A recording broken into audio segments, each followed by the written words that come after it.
The children of Congo have been dying for years. Several other conflicts, such as in Sudan, exist on the continent. We would have liked to see the African Union generate the forces and all the necessary strategies to support these states so they can regain peace. We won't come here to talk about ourselves in the Sahel. For nearly 10 years, the Sahel has been a theater of international terrorism.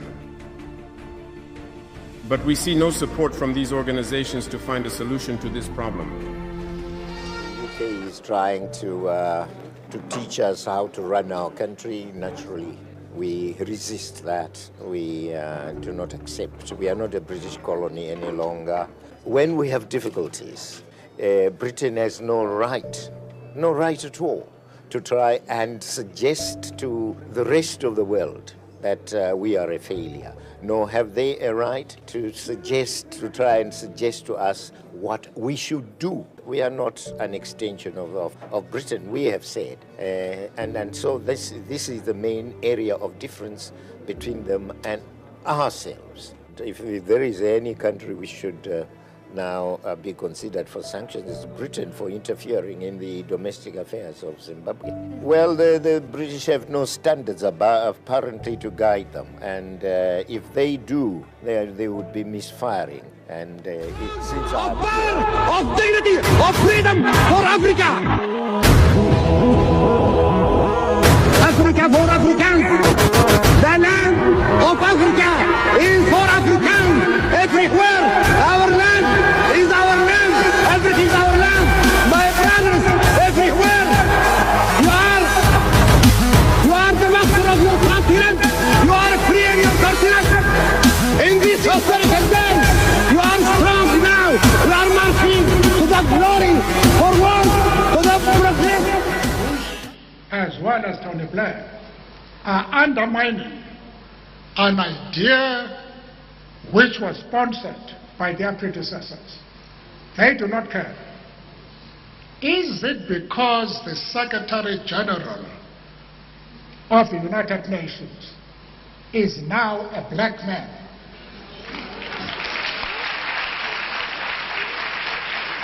They never did that when Secretary Generals were white.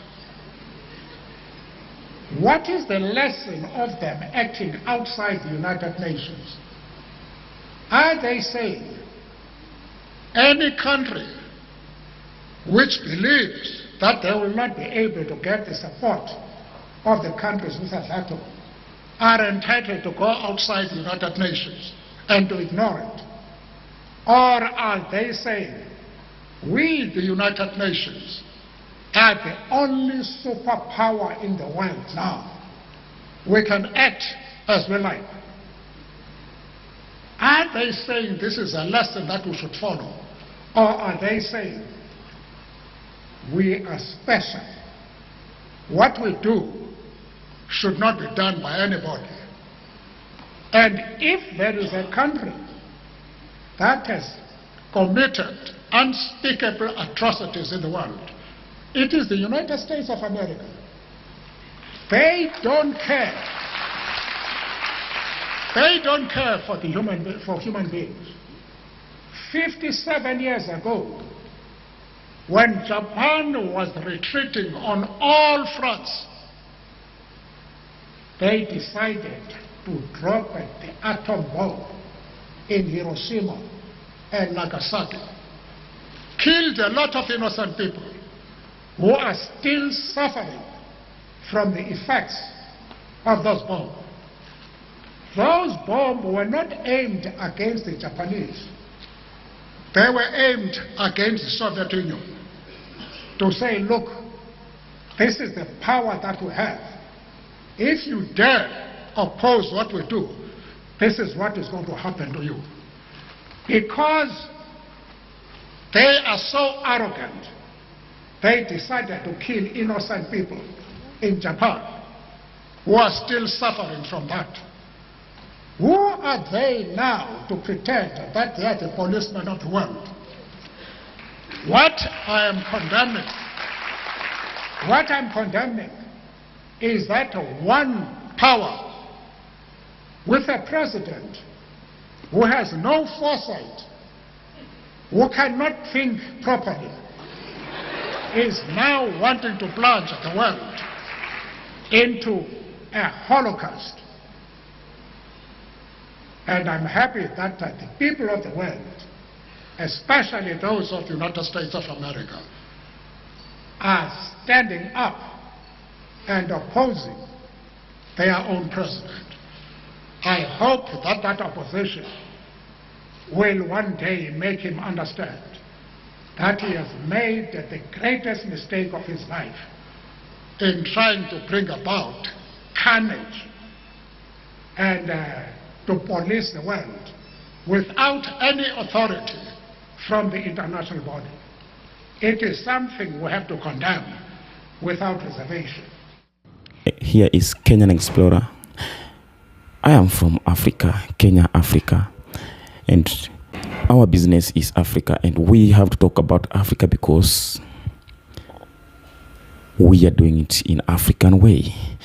Those clips, those are the sounds or the voices of major leaders, the great leaders who tried so hard to defend the image and the value of African continent. But the history came with the other people outside Africa and portrayed it to Africa against these leaders, and that's why they were destroyed. During this time of the destruction of these leaders, the world and Africa at large, they believed that these were very bad leaders because of the history that were put against them. These are the leaders who stood firm to protect the sovereignty of African land.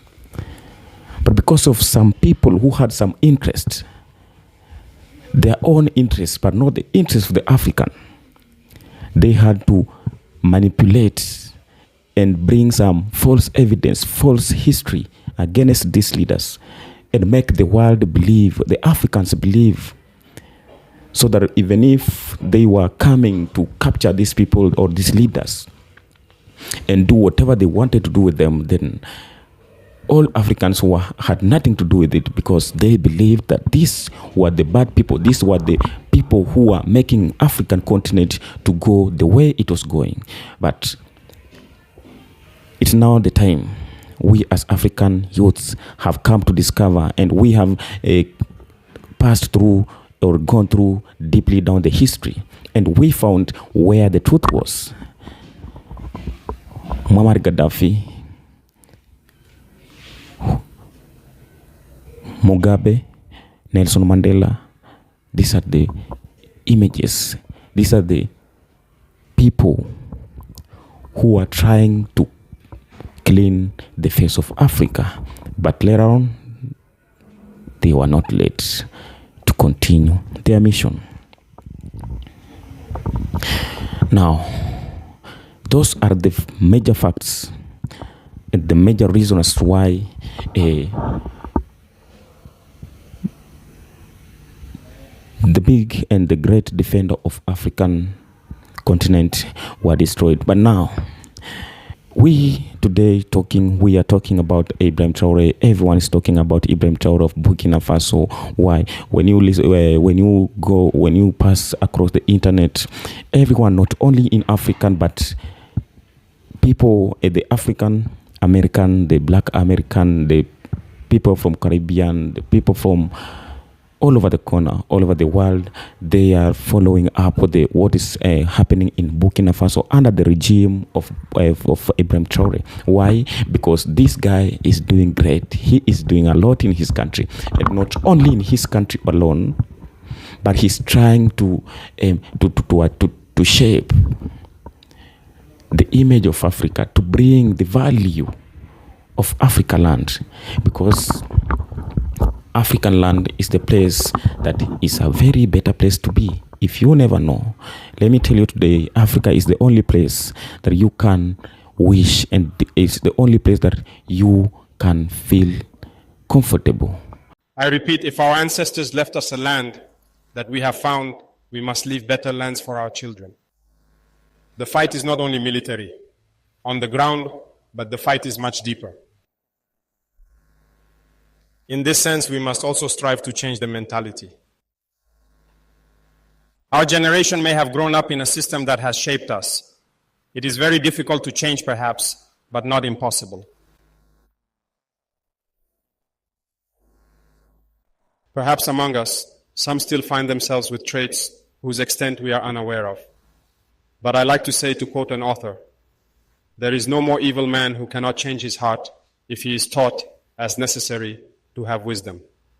I think each of us can change.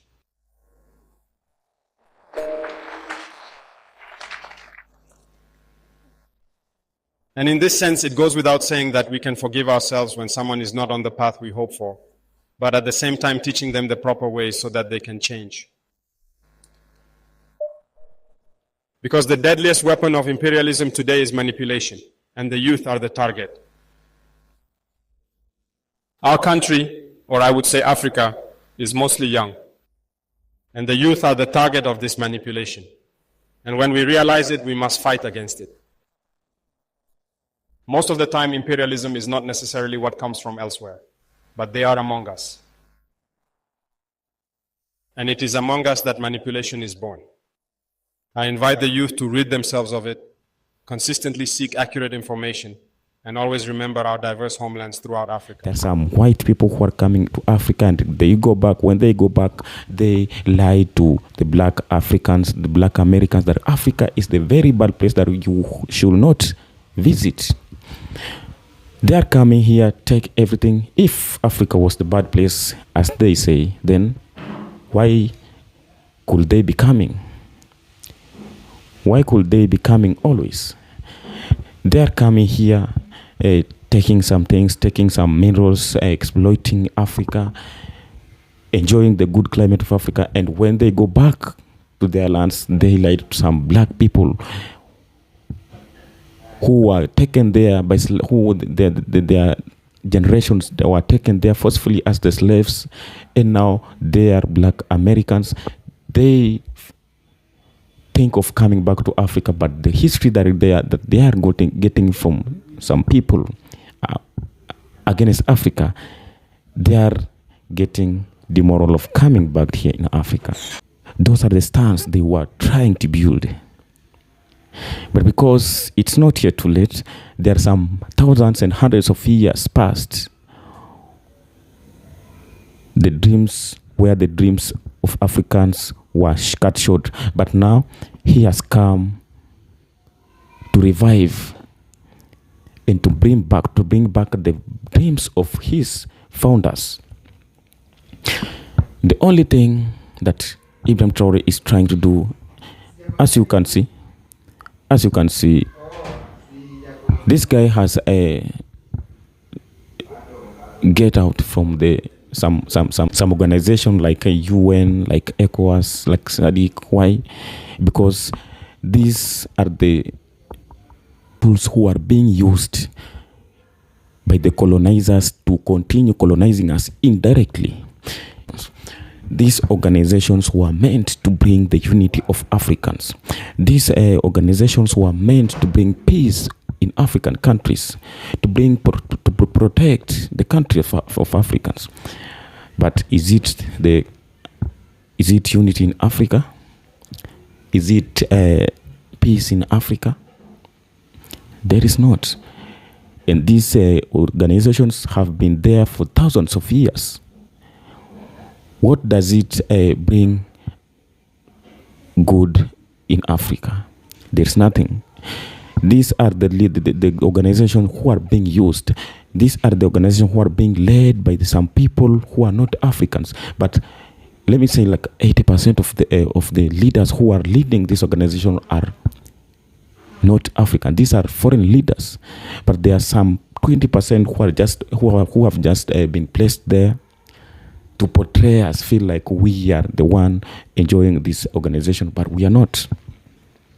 So that's why Ibrahim Traore have decided that we as Africans, better we go on our way without depending in some organizations that we feel like they are of benefit to us, but in real, the fact is we are not benefiting from them. They are the one who are benefiting from us, because they are taking advantage through these organizations. They come to exploit us. They come, if these organizations were meant to bring peace in Africa. Let me give an example of the organization like AU. AU is holding like 54 countries of Africa. Why is it war and crisis always in Congo, in Rwanda, in Burundi, in Sudan? If these organizations were made to bring peace in Africa, why is it conflicts always in these countries that I've mentioned?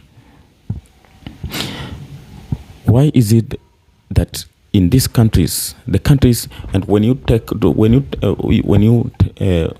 carefully take a look at these countries who are experiencing conflicts always, these are the countries who are leading in minerals.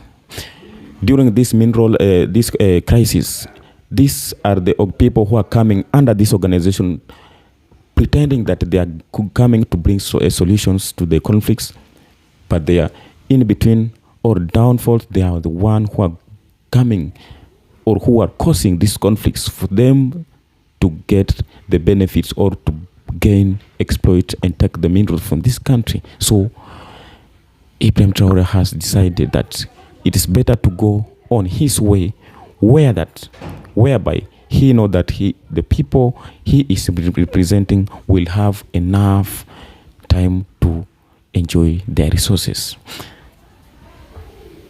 Many people outside Africa who are our black brothers and sisters are supporting, and they are so happy on what Ibrahim Traore is doing, because it is now time that we as African youths and black people who are from Caribbeans, we have come to know that everything is possible. We have come to know that Africa is a better place, and this is the only way that we have to do through Ibrahim Traore. Ibrahim Traore has now come up to show us the way, to give us strength, proving to us that we can do without depending in some people. We have everything that we can do to make African continent great as our fathers expected the continent to be. So Ibrahim Traore is being talked everywhere. He's being celebrated everywhere because he has decided to bring back the hope and smile to the African faces. Many youths are flocking to some Western countries to go to look for the good life, to go to look for the green pastures, while African, we are the one with the green pastures. We have everything here in Africa to do, to give us good life. Take an example of Burkina Faso. Ibrahim Traore has set up the wheat factories, tomato factories. He has even set up the factories that can refine the minerals and sell it as the finished products. If African countries can come up with the same ideas, then it means that there will be no people who will be flocking outside to go look for the good life. Here is the place that they will be doing jobs in their countries. The companies that their governments are coming up with, and then that's the only way they will get the good life. We have to first thing, we have to believe in ourselves. As Africans, we have to believe in ourselves. We have to believe in our leaders. We have to believe in our resources. We have to believe in whatever we are doing. And this will only come up if only we can make the good decision when it comes to leadership. This will come only when our leaders can decide to depend on themselves without being puppets to some people. because this puppet will not bring anything in Africa. Only they will make us remain poor and believe to be poor as they are believing, because these are the people who are coming and say that Africa is poor, Africa is war, Africa is a dirty place. Why? Because they are the one who created this, and they have to support it, fuel it, and make the world believe. So this is the only time we have to wake up as Africans. We have find someone who has decided to show us the way. So we have to follow the way, and through this way, we are going to make Africa great again.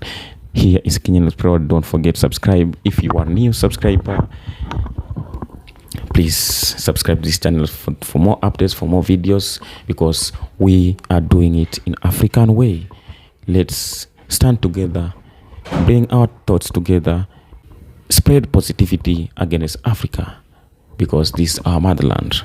Let's fulfill the dreams of our forefathers. Stay tuned until next episode.